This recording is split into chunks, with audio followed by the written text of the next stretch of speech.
ایک گنے جنگل میں قدیم اور لمبے درخت تھے، لیکن وہاں ایک درخت ایسا بھی تھا جو سب سے منفرد تھا۔ اس کے تنے پر عجیب و غریب نشانات تھے اور اس کی شاخیں تاروں کی طرح چمکتی تھیں۔ اس درخت کے بارے میں جنگل کے جانوروں اور پرندوں میں عجیب و غریب کہانیاں مشہور تھیں۔ کچھ کہتے تھے کہ اس درخت میں جادو ہے، کچھ کہتے تھے کہ یہ مستقبل کی خبر دیتا ہے، اور کچھ کا تو یہ بھی ماننا تھا کہ یہ درخت خود بولتا ہے۔ جنگل کے کنارے ایک چھوٹے سے گاؤں میں رہنے والا لڑکا نوید اس درخت کی کہانیوں سے متاثر ہو کر جنگل میں گھومنے نکلا۔ جب وہ چلتا چلتا اس خاص درخت کے پاس پہنچا تو حیران رہ گیا۔ درخت واقعی بہت بڑا اور شاندار تھا۔ اس کے پتے زمرد کی طرح سبز تھے اور ان پر سورج کی روشنی پڑنے سے وہ جگمگا رہے تھے۔ نوید درخت کے قریب گیا اور اس کے تنے کو چھوا کہ اچانک اسے ایک ہلکی سی آواز سنائی دی، جیسے کوئی سرگوشی کر رہا ہو۔ نوید نے غور سے سنا تو آواز درخت سے ہی آ رہی تھی۔ درخت کی آواز آئی، مجھ سے کچھ پوچھنا ہے؟ نوید حیران رہ گیا۔ اس نے ہمت جمع کی اور پوچھا، کیا تم واقعی جادوئی ہو؟ درخت نے ہنسی میں جواب دیا، جادو تو ہر چیز میں ہوتا ہے بیٹا، لیکن ہاں، مجھ میں ایک خاص راز ضرور ہے۔ نوید کی دلچسپی اور بڑھ گئی اور پوچھا، وہ کیا راز ہے؟ درخت نے کہا، یہ راز صرف ان لوگوں پر کھلتا ہے جو سچے دل سے کچھ جاننا چاہتے ہیں اور دوسروں کی مدد کرنے کے لیے تیار رہتے ہیں۔ نوید نے سوچا کہ وہ تو ہمیشہ دوسروں کی مدد کرتا ہے۔ اس نے درخت سے کہا، میں ہمیشہ دوسروں کی مدد کرتا ہوں، کیا تم مجھے اپنا راز بتاؤ گے؟ درخت نے کہا، ٹھیک ہے، میں تمہیں اپنا راز بتاتا ہوں، لیکن اس سے پہلے تمہیں ایک چھوٹا سا کام کرنا ہوگا۔ نوید تیار ہو گیا اور پوچھا، کیا کام؟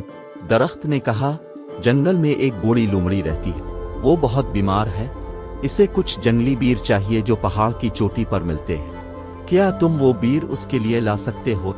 نوید فوراً تیار ہو گیا۔ وہ جانتا تھا کہ بوڑھی لومڑی کتنی کمزور ہے۔ وہ پہاڑ کی طرف روانہ ہوا۔ راستہ بہت دشوار گزار تھا، پتھروں سے بھرا ہوا اور ڈھلوان بھی بہت زیادہ تھی، لیکن نوید نے ہمت نہیں ہاری۔ وہ چلتا رہا، پھسلتا رہا، لیکن آخر کار وہ پہاڑ کی چوٹی پر پہنچ گیا۔ وہاں اسے جنگلی بیروں کے کچھ جھاڑ ملے۔ اس نے احتیاط سے بیر توڑے اور انہیں اپنی جیب میں ڈال دیے۔ جب وہ واپس آیا، بوڑھی لومڑی اپنی غار کے باہر بیٹھی اس کا انتظار کر رہی تھی۔ نوید نے اسے بیر دیے۔ لومڑی بہت خوش ہوئی اور اس نے نوید کا شکریہ ادا کیا۔ جب نوید واپس درخت کے پاس پہنچا تو رات ہو چکی تھی۔ چاند کی روشنی میں درخت اور بھی زیادہ خوبصورت لگ رہا تھا۔ درخت نے کہا، تم نے ایک نیک کام کیا ہے اور میں یہ معلوم کر رہی تھی کہ تم واقعی مدد کرنے والے ہو۔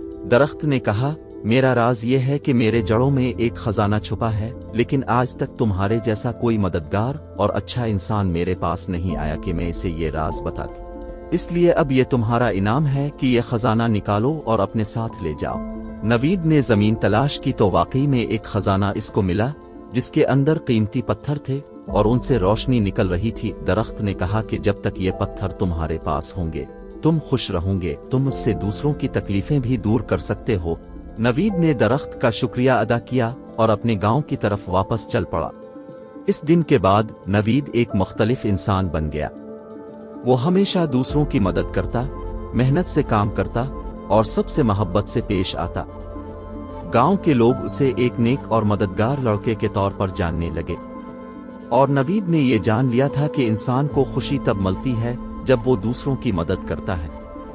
اس کہانی سے ہمیں یہ سبق ملتا ہے کہ اصل جادو دوسروں کی مدد کرنے، محنت کرنے اور محبت سے پیش آنے میں ہے۔ ہمیں ہمیشہ دوسروں کے ساتھ ہمدردی سے پیش آنا چاہیے اور کبھی بھی مشکل وقت میں ہمت نہیں ہارنی چاہیے۔